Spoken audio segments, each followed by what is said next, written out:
Alright, this is my 2000 Jeep Cherokee XJ, and it's four-wheel drive, of course. Who buys a Jeep that is not four-wheel drive? I don't know, but apparently some people do. A couple weeks ago, it died on me at the gas station, right? Like, why? It was running perfectly and then it just died. I mean, when I say died, it wouldn't crank up, right? It seems like there's power, but it wouldn't crank up. So I went back to AutoZone, which I had purchased my battery. The battery is fairly new. There it is. It's AGM platinum battery. 5 months ago, so it's fairly new, right? So I was thinking maybe it was a faulty battery, but when they checked, the battery tester yielded that the voltage regulator of the Jeep um, failed, right? So it has a voltage regulator failure. So now I did some research, and apparently the voltage regulator for this Jeep is uh, in the powertrain control module, which is this one right here. And so there's a couple of options, right? Um, you go buy a new PCM, which is, I don't know, a couple $100s, and or you install an external voltage regulator. So I went down that route. I did some research, and um, it's the this brand of voltage regulator, the Quick Start. Let's see if you can see it clearly. The Quick Start voltage regulator is the one that I've seen that most people use. So I went with it, and here's what's included in the kit, right? So the regulator itself, they have the wiring harness, and I think this is the important part. This is a load resistor, because once you disconnect the connection to from the PCM to the alternator, it needs a load to simulate that there's something connected to it. If you leave it hanging, it might throw out an error code. So uh, the load resistor is important. And one of the videos that I watched, they recommended that use a relay, right? So I bought a relay as well uh, from Quick Start, but also in their installation instruction, there's a relay in the circuit, right over here. So, which is good that I got one, because one, it's part of their installation. I'm not sure why it's not included in the kit. I have to purchase it separately. But the whole purpose of the relay is to make sure that when you power off the ignition, it also cuts power to this voltage regulator. That way you don't have an active load when the Jeep is not running, right? Or when the car is not running, which is bad if you have a parasitic draw when you're not running. It will obviously drain down the battery. So that's what I'm gonna do right now. I'm gonna install this relay first. I went and looked for a switched fuse. So this is one of the things as well, right? You need a switched fuse. That way, when you turn off the ignition, there's no power, right, to that circuit. So I went in and checked the fuse box here in the engine bay. They're all switched. Oh no, they're all constant, meaning even if you turn off the ignition, there's always power to this. Um, it's all related to the engine, so I think that's fine. Jeep engineers thought it's okay, so it should be fine. But the one that I found that is a switch fuse is inside on the passenger side kick panel. So, and I have my Jeep fuse diagram manual, which is really helpful. You want to find a fuse that is, um, not s- it's not, I would say, an important circuit, right? And I found a separate fuse for the rear wiper. There's a few fuses there that has to do something with the engine management, transmission control. So you don't want to mess with that. You don't want to introduce any possible failure that can go into that circuit, right? So rear wiper, if for some reason something goes wrong with my wiring, my rear wiper goes out, that's fine. Not a catastrophic failure for the Jeep, right? So um, if you would like to tag along with me, um, here we go. All right. So for wiring the relay, I think this is one of the things that would probably intimidate people, because it's like, okay, something that has four wires coming out of it, right? So what does it do, right? So a relay is basically, as I probably mentioned earlier, um, uh, oh, probably not, right?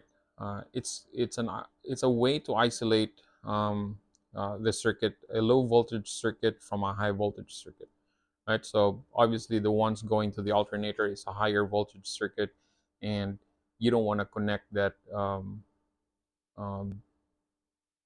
directly to a switch, right? Because most of the switches are low voltage, low current switches. So the relay is the ones connecting the high voltage circuit, right? Meaning closing the switch to close the loop on a high voltage circuit. And you can see this from the wire, right?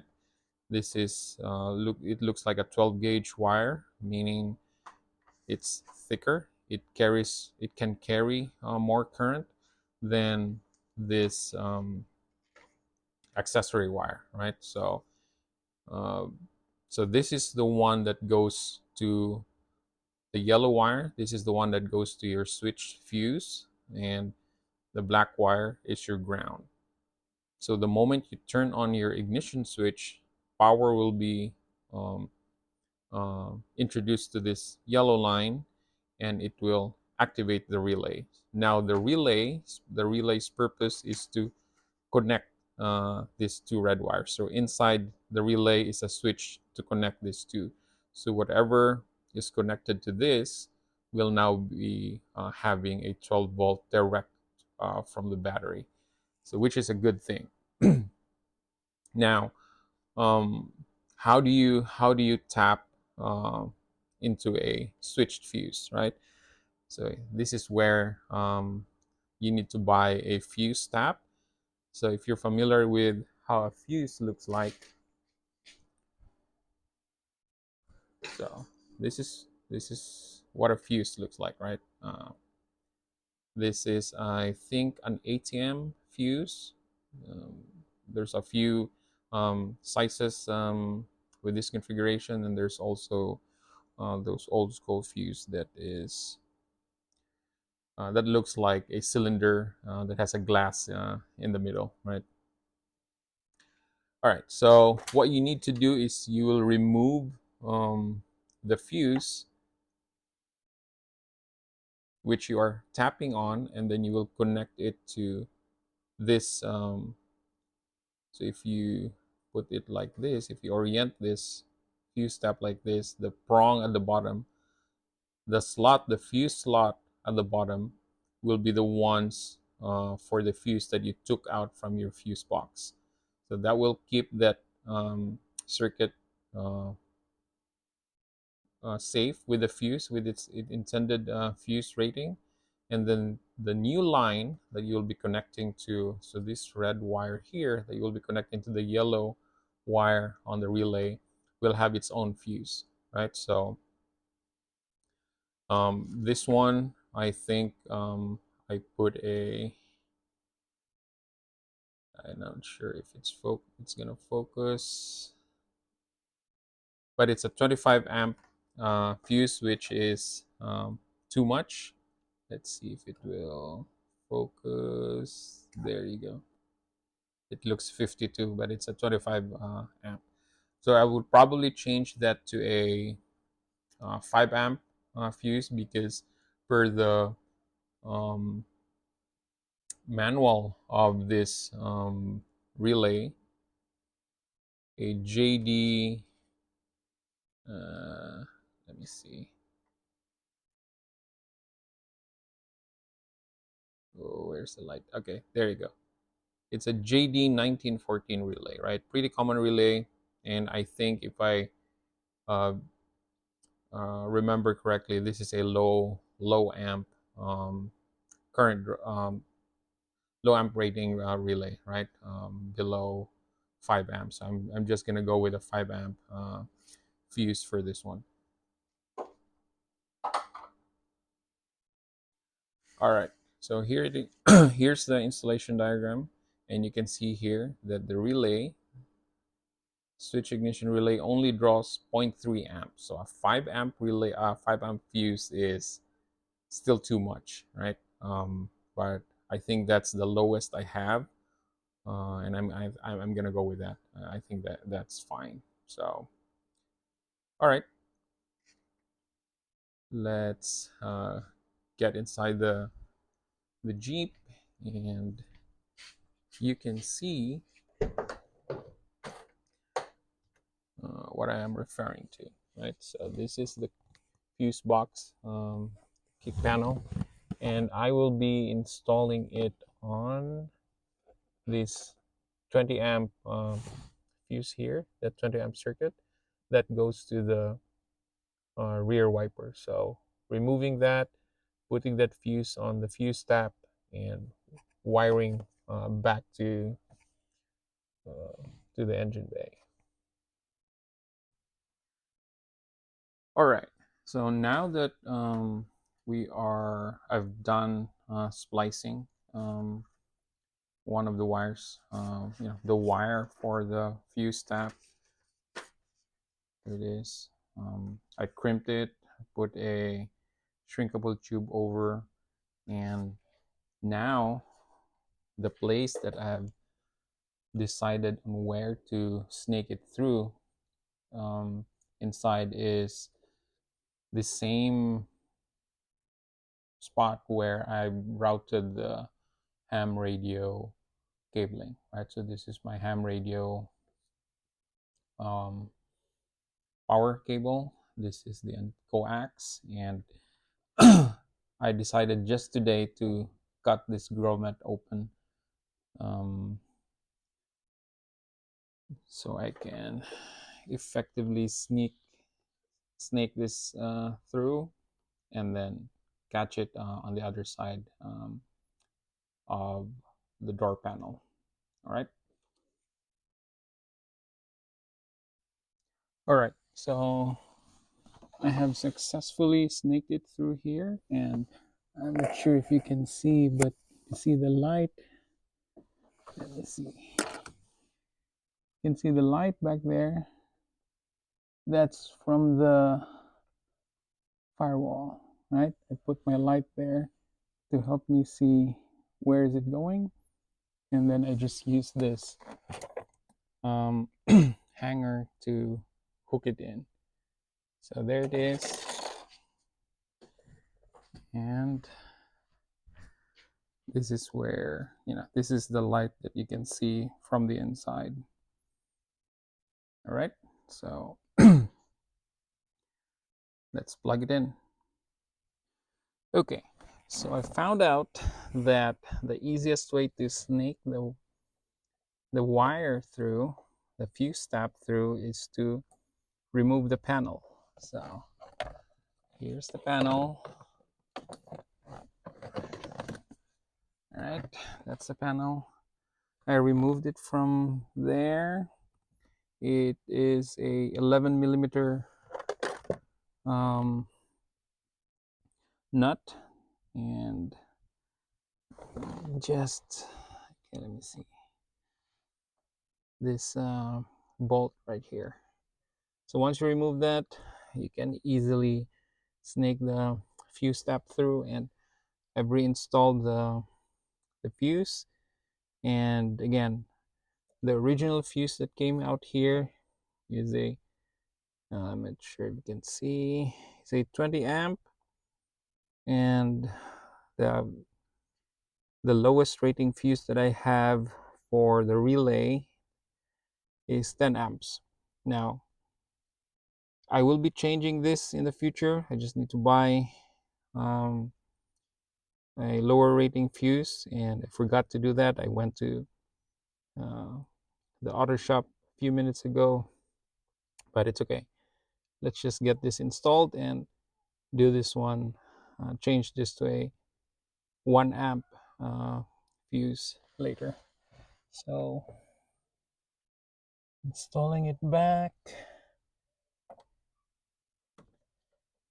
There you go. All right, there it is, installed. Now my concern is probably, it looks like it's touching the fuse at the bottom. Should I be concerned? Let's just be concerned and put an electrical tape, right? Because there's two fuses here, and they have this exposed lead on top. I know there's nothing here, but just to be sure, let's wrap this with an electrical tape.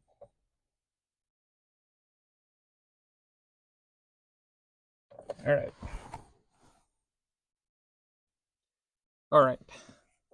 On the way and getting my electrical tape, I saw my heat shrink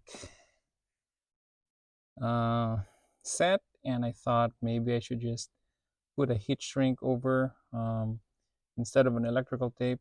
Electrical tape would be bulky for this. It's really narrow, no space between them. So I went ahead and do that, and let's put it back. Slot 22. There you go. Okay. All right.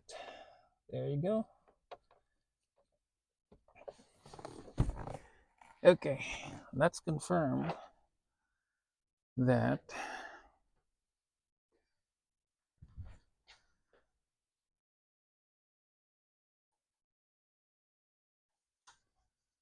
this cable, let's strip it.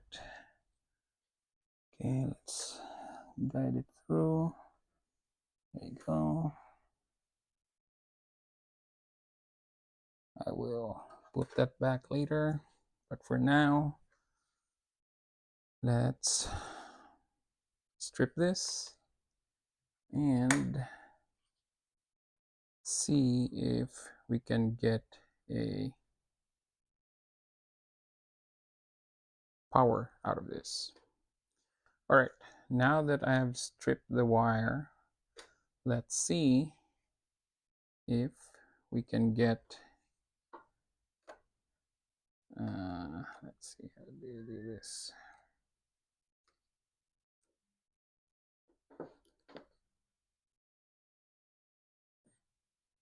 So there you see that, I'm not sure if it's showing here, but it shows continuity. See that light? That's shows continuity, but there's no power yet. It just says there's connection, right? So the other side of the circuit tester is on the negative post of the battery, and then this side goes here. You can see it says it has continuity. Now let's turn on the ignition. Let's switch it to accessory, and this should give us Look at this. This should give us 12 volts. There you go. 12 volts. Now, what this means is that the moment I turn on my ignition, it will activate the relay and close the circuit to the close the voltage regulator circuit and the alternator. So let's continue the installation. All right. So for this Jeep, the alternator is at the bottom. So I have to crawl down here, and you can see there's two connections there, right? Okay, there you go. The one on top, as you can see, has the black cable with a yellow stripe on it. And then the other one is this connector here below. This is the one that we need to disconnect and connect the load resistor, and then we can connect our voltage regulator into the circuit. All right. All right. So after you've disconnected this connection from the alternators, there's a tab here, and this is different. This is gonna vary from alternator to alternator, but this one for the Jeep, there's a tab here that you push down and then pull this out. So once you got this out, so I took it out from the wire loom. You need to cut this because this is where you will need to splice the voltage regulator cable harness to. All right, so let's cut this. But one thing to note, don't cut this too short, because when I mean too short, the length that way, right? You can cut this relatively short here. What I mean by that is you can cut this, just enough to resplice things here, but on this side, this is where you will connect to the load resistor. So you need enough length here to connect to the load resistor, and then probably mount the load resistor somewhere here in the chassis. All right, so let's cut it. All right, so I have fixed the grommet back. It's there. All the wires are back inside.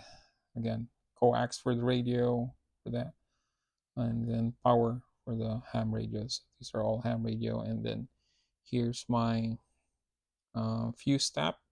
This is going to be the 12-volt supply to the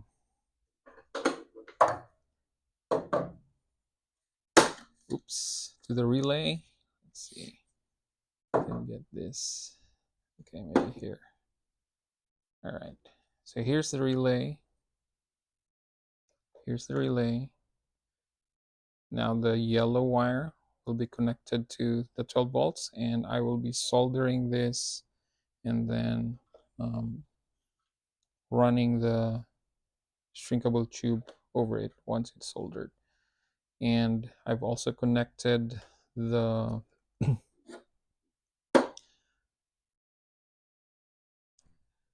other side of the relay that goes to the cable harness. This one goes to the battery, goes to the cable harness, and then the cable harness has been spliced to the connector that goes to the alternator.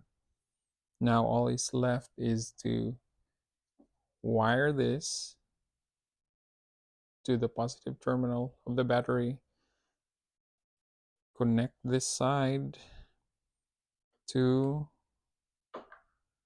the voltage regulator, mount the voltage regulator, mount the relay, and then install this. So remember earlier when I said don't cut the other side of this connection. Don't cut it too short because we need to connect this one. So I'm gonna solder this as well to that side, and then probably find somewhere something there in the chassis, because this needs a heat sink, right? This is a load resistor. This is gonna um, get hot. So all right, just waiting for the soldering iron to be ready, and I will be soldering this. All right, so the relay has been wired. I tapped the battery line onto my radio line here, going to the positive terminal, and then for my ground right here, I added a wire towards the ground post, and this yellow, this line here going to the ignition is also spliced on this red wire that went to the fuse tab. All right, so that is done.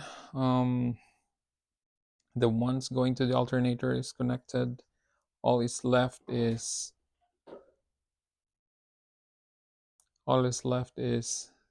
this going to the voltage regulator, and I'm trying to find where I can mount this, because this needs to be mounted um, onto the body or something fixed. So I'm gonna fire it up and measure the voltage here across. Should be about 14.3. All right, so I have completed the installation of the quick start external voltage regulator. There it is. I've mounted it there on the side, and I think the most important um, part of the installation for this regulator is that it's ground point. Okay, let's see if it's clear. There, right there. It's very important that it has a strong ground connection. So I was lucky enough that I can mount it to where the ground wire from the negative terminal of the battery is connected to the chassis, and it's right there. So that's good. And the other part is the load resistor over there. Let's see. Okay, there you go. So I've mounted it on the chassis as well. I've extended the wire. You can see that green wire that was originally what was connected to the alternator right there. See that black grommet? That's where it goes. And then I think the lessons learned from this installation is that excuse me,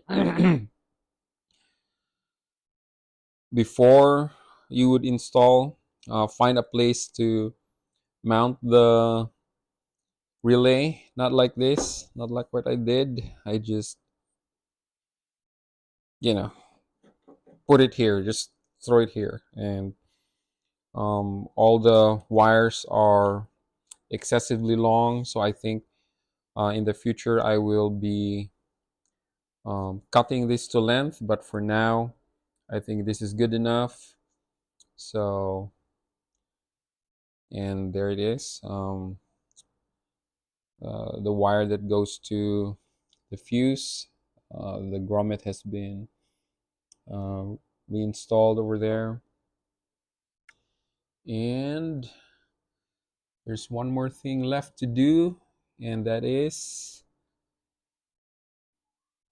to test and see how much voltage are we getting across this terminal here. And I think this is one thing to note. If I measure it inside on the diagnostics tool, I think it will measure a lower voltage because it will be measuring the voltage from the voltage regulator um, in the PCM, right? And that PCM is thinking that that load resistor there is the alternator.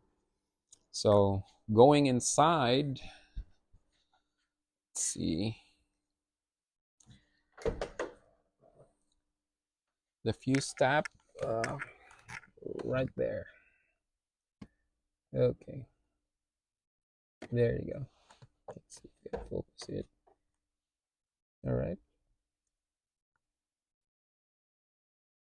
Not sure why is it not focusing. Let's see. Okay, there you go.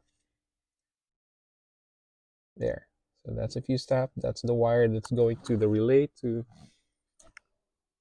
activate the relay. So let's start the Jeep and measure the voltage. All right. So the Jeep is now running, and there you go. 14.3 volts across the battery terminal, and I think that is the uh,